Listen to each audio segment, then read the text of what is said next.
This is Puffin Billy, one of the finest preserved steam railways in the world, but also an iconic tourist attraction in Melbourne, Australia that has been loved by generations for over 100 years. Almost every Melburnian has a special memory on board Puffin Billy, chugging along through the forest, rolling hills and open farmland, with their legs hanging over the side and soot in their hair. This century-old steam train is running on its original 25-kilometre mountain track, which was constructed in the early 1900s to open up remote areas between Belgrave to Gembrook in the Dandenong Ranges of Victoria, Australia.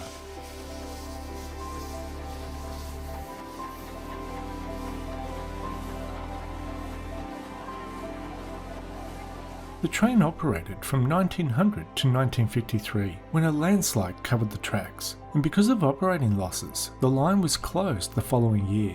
The following year, the Sun newspaper organised one final day to farewell Puffin Billy before the line was torn up. Over 2,500 tickets were sold to ride the train one final time in 1954. But on the day, over 30,000 people lined up along the track to see the engine chug along one final time. Public interest resulted in the formation of the Puffin Billy Preservation Society, whose volunteers bypassed the landslide and reopened the line in 1962, and has been operating ever since.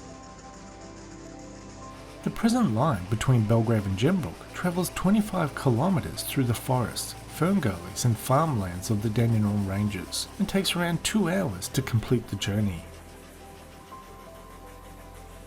The railway owns various models of steam engines from the early 1900s, and regardless of which engine they use to pull the passenger cars, the whole train itself is referred to as Puffin Billy, not the engine.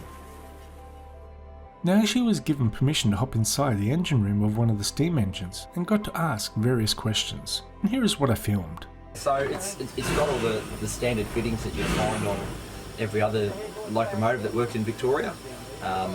Probably one of the very few superheated 2'6" gauge engines in the world, I'd imagine. Happy to be correct.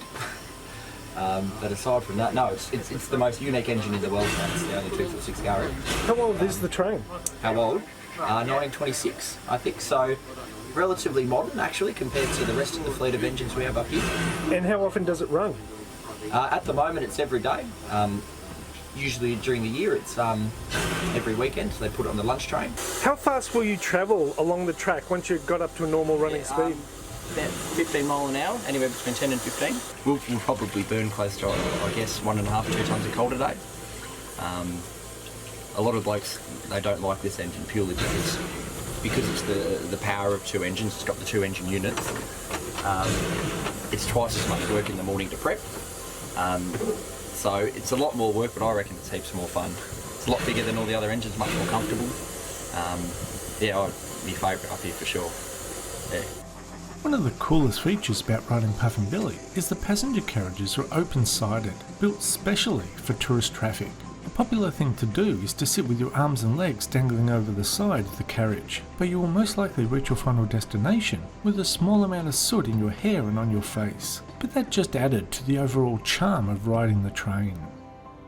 When I was 10, I used to live just 5 minutes from the Puffin Billy train station, and to this day I recall the enjoyment of riding on it. Puffin Billy is a local icon that every Melburnian should ride on at least once in their lifetime.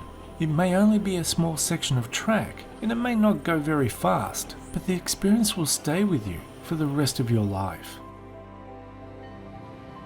Anyway, that's the end of this video. Thanks for watching, and we'll see you next time. Bye bye.